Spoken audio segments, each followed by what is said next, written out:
آج انشاءاللہ تعالی ہم سورۃ التوبہ کی آیت نمبر 11 اور 12 پڑھتے ہیں اور ان آیات کو سمجھنے کی کوشش کرتے ہیں۔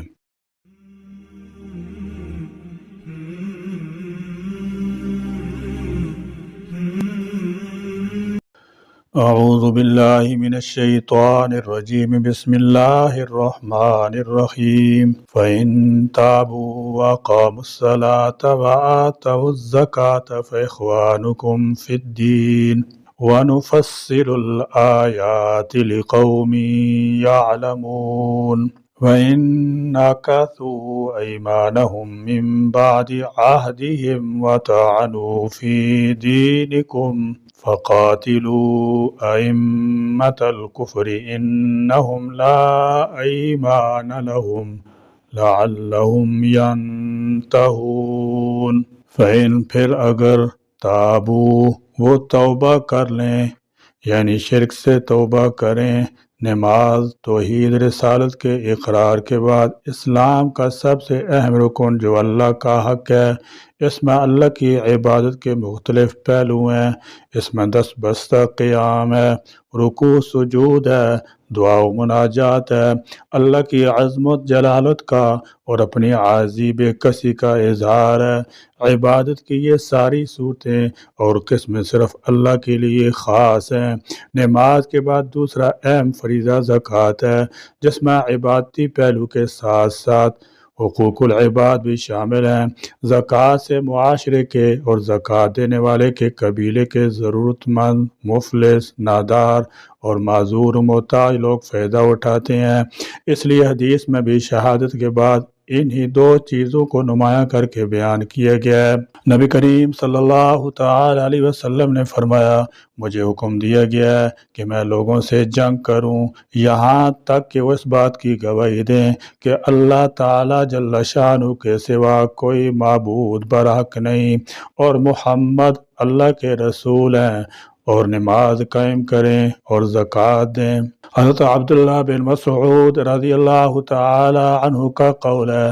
من لم یزکی فلا صلاۃ لہ، جس نے زکوٰۃ نہیں دی اس کی نماز بھی نہیں۔ وَأَقَامُوا اور قائم کریں الصلاۃ نماز، وَآتُوا اور ادا کریں الزکوٰۃ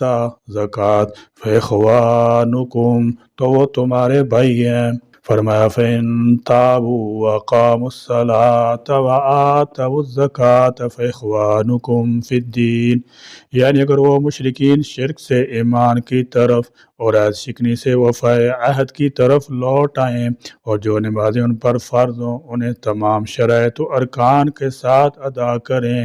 اور جو زکوٰۃ ان پر فرض ہو اسے خوش دلی سے ادا کریں، تو وہ تمہارے اسلامی بھائی ہیں۔ ان کے لیے بھی وہی احکام ہے جو تمہارے لیے ہیں، انہیں بھی وہی چیزیں منع ہے جو تمہیں منع ہے۔ فی الدین دین میں، ونفصل اور ہم مفصل بیان کرتے ہیں اور ہم کھول کھول کر بیان کرتے ہیں، الآیات اپنی نشانیاں، لقوم ان لوگوں کے لیے، اس قوم کے لیے، یعلمون جو علم رکھتی ہو۔ فرمایا فَإِن تَابُوا وَأَقَامُوا الصَّلَاةَ، یعنی ایمانی اخوہ جس کا ذکر اللہ تعالیٰ نے سورہ حجرات میں کیا ہے،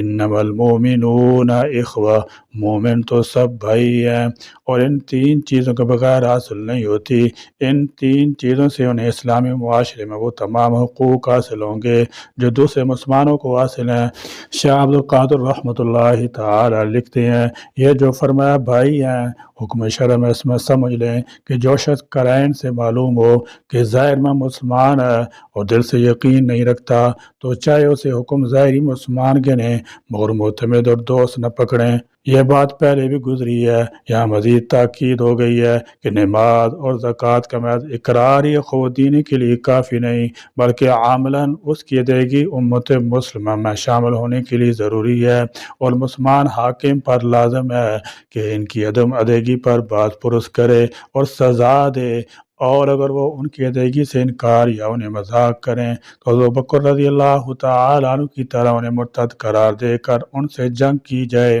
وَإِنْ اور اگر ناکثوا وہ توڑ دیں ایمانہم اپنی قسمیں من بعد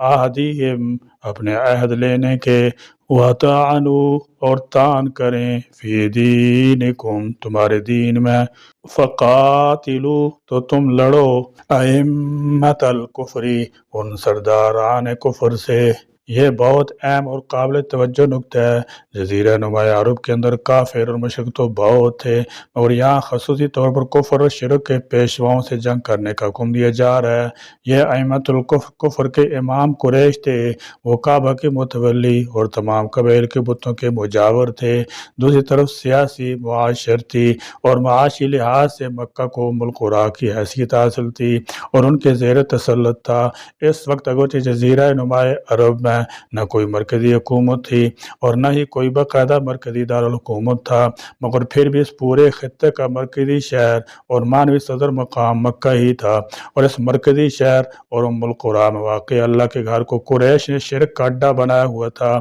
اس لیے جب تک ان کو شکست دے کر مکہ کو کفر و شرک سے پاک نہ کر دیا جاتا، جزیرہ نما عرب کے اندر دین کے غلبے کا تصور نہیں کیا جا سکتا تھا۔ اس لیے یہاں فقاتلوا ائمۃ الکفر کا واضح حکم دیا گیا ہے کہ جب تک کفر کے ان سرغنوں کا سر نہیں کچلا جائے گا اور شرک کے اس مرکزی اڈے کو ختم نہیں کیا جائے گا، اس وقت تک سرزمین عرب میں دین کے کلی غلبے کی راہ ہموار نہیں ہوگی۔ انہم بے شک، لا ایمان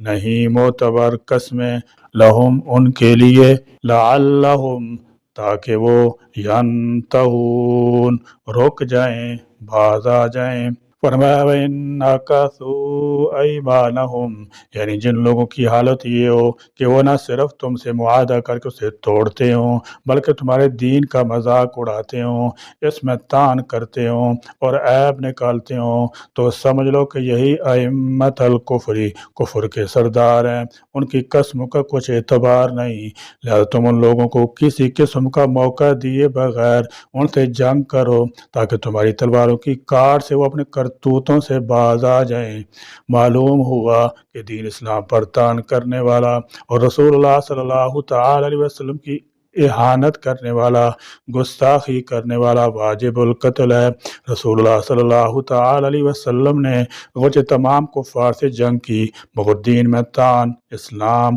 اور مسلمانوں کی توہین اور آپ صلی اللہ تعالی علیہ وسلم کی توہین کرنے والوں کے قتل کا خاص اہتمام فرمایا۔ کعب بن اشرف یہودی اور ابو رافع یہودی وغیرہ کو فدائی حملوں کے ذریعے سے قتل کروانے کے واقعات اس کی واضح مثالیں ہیں۔ فتح مکہ کے موقع پر بد زبانوں کا خون ریگاں قرار دینا بھی اس کی مثال ہے۔ کفار کی طرف سے عہد توڑنے کے بعد اگر ان سے جنگ نہ کی جائے تو یہ مسلمانوں کی طرف سے بے حد کمزوری کا اظہار اور انتہا درجے کی ذلت اور بغیرتی ہوگی۔ اس لیے رسول اللہ صلی اللہ تعالی علیہ وسلم عہد توڑنے والوں سے درگزر نہیں فرماتے تھے، بلکہ فوراً انہیں ان کے انجام تک پہنچاتے تھے۔ بنو قریظہ اور اہل مکہ کے عہد توڑنے پر رسول اللہ صلی اللہ علیہ وسلم کی کارروائی اس کی روشن مثال ہے، مگر افسوس آج کفار کے اپنے تمام معاہدے توڑنے کے باوجود مسلمان حکام ان سے خوف زدہ اور خاموش ہیں۔ فرمایا انہم لا ایمان لہم، اللہ تعالیٰ نے کفار کے کسی عہد و پیمان کے معتبر نہ ہونے کا جو ذکر فرمایا یہ واقعی حقیقت ہے جس کا ثبوت نصرانیوں کا اندلس سے مسلمانوں کا نام نشان مٹا دینا ہے، اور وہ سلوک بھی جو تاتاریوں نے مسلمانوں خصوصاً بغداد کے مسلمانوں کے ساتھ 656 ہجری میں اور جو کچھ ہندوؤں نے پاکستان آنے والے مسلمانوں کے ساتھ کیا اور اب تک کشمیر اور بھارت کے مسلمانوں سے کر رہے ہیں، اور جو کچھ روس اور دوسری کمیونسٹ نے اسلام اور مسلمانوں کا نام نشان مٹانے کے لیے کیا تھا، اور اب امریکہ، یورپ اور پورا عالم کفر جس طرح عراق، افغانستان، فلسطین اور پاکستان کے مسلمانوں کے ساتھ کر رہا ہے، اور جھوٹے الزام گاڑ کر وہ تمام عہد جو اقوام متحدہ کے ذریعے سے کیے تھے پس پشت ڈال کر اسلام اور مسلمانوں کو برباد کر رہا ہے، یہ سب کفار کے کسی عہد کے عہد نہ ہونے کی واضح مثالیں ہیں۔ اس عہد کے مفہوم میں وہ کافر مشرک قبائل بھی شامل ہیں جو اعلان برات سے پیش اپنے عہد توڑتے اور دین میں طعنہ زنی کرتے رہے ہیں، اور وہ بھی شامل ہیں جو اعلان برات کے بعد بظاہر اسلام لے آئے لیکن ان کے دل اسلام کی طرف ہرگز مائل نہیں تھے، بلکہ وہ محض وقتی مصلحت اور مسلمانوں کے غلبہ کے دباؤ کے تحت اسلام لائے تھے اور کسی مناسب موقع کے منتظر تھے کہ کب وہ اسلام میں کوئی کمزوری دیکھیں تو اپنے اسلام لانے کے عہد کو توڑ دیں۔ رسول اللہ صلی اللہ تعالی وسلم کی زندگی میں تو انہیں ایسا موقع میسر نہ آیا، لیکن آپ صلی اللہ تعالی وسلم وفات کے بعد فوراً انہوں نے اس عہد کو توڑ ڈالا اور پھر سے مرتد ہو گئے، کیونکہ وہ یہ سمجھ رہے تھے کہ اسلام کو جو کچھ غلبہ اور شان و شوکت حاصل ہوئی ہے وہ صرف رسول اللہ صلی اللہ تعالی علیہ وسلم کے دم قدم سے تھی۔ چنانچہ آپ صلی اللہ تعالی وسلم کی وفات کے فوراً بعد ایسے قبائل نے پوری قوت کے ساتھ بغاوت کا علم بلند کر دیا اور سیدنا ابوبکر صدیق رضی اللہ تعالی عنہ نے اس عہد کے مصداق ان کی ٹھیک سرکوبی کی۔ ضمن اس عہد سے یہ مسئلہ بھی معلوم ہوتا ہے کہ اگر کسی اسلامی حکومت میں رہنے والے اہل ذمہ دین اسلام کا تمسخر اڑائیں یا طعنہ زنی کریں تو ان کا معاہدہ ختم اور ان کی سرکوبی کرنا اسلامی حکومت کا فرض ہوتا ہے، اور یہ بھی کہ جو ذمی یا کوئی دوسرا شخص رسول اللہ صلی اللہ تعالی علیہ وسلم گالیاں دے یا آپ صلی اللہ تعالی علیہ وسلم شان میں کوئی گستاخی کی بات کرے تو وہ واجب القتل ہے، کیونکہ یہ دین میں طعنہ زنی کی ایک بدترین قسم کا جرم ہے۔ یعنی جو آدمی کافر ہو یا مسلم، سید الاولین والآخرین، شفیع المذنبین، رحمت للعالمین، حضرت محمد مصطفیٰ صلی اللہ تعالی علیہ وسلم کی ہنسی اڑاتا ہے یا ان کی سیر و زندگی کے کسی گوشے کے بارے میں استہزائیہ انداز اختیار کرتا ہے یا ان کی توہین تنقید کرتا ہے یا ان کی شان میں گستاخی کرتا ہے یا ان کو گالی دیتا ہے یا ان کی طرف بری باتوں کو منسوب کرتا ہے یا آپ کی ازواج مطہرات اور امہات المومنین رضی اللہ تعالی عنہن کو بازاری عورت اور طوافیوں کو ساتھ تشبیہ دیتا ہے اور صحابہ کرام رضوان اللہ علیہم اجمعین کی شان میں زیبا الفاظ استعمال کرتا ہے اور قرآن مجید کو ایک دیوانہ اور مجنون آدمی کا خواب بتاتا ہے یا ایک ناول اور کہانی سے تعبیر کرتا ہے تو وہ آدمی سراسر کافر، مرتد، زندیق اور ملحد ہے۔ اگر ایسا آدمی کسی مسلمان ملک مرکز کرتا ہے تو اس کو قتل کرنا مسلمانوں کی حکومت پر واجب ہے اور مشہور قول کے مطابق اس کی توبہ قبول نہیں کی جائے گی، اور جو اس کے کفر میں شک کرتا ہے وہ بھی کافر ہے، اور یہ ائمہ اربعہ کا مسلک ہے اور اس پر امت کا اجماع ہے۔ اور پاکستان کے قانون کے آرٹیکل سی 295 کے تحت گستاخ رسول صلی اللہ تعالی علیہ وسلم کی سزا بطور حد قتل ہے،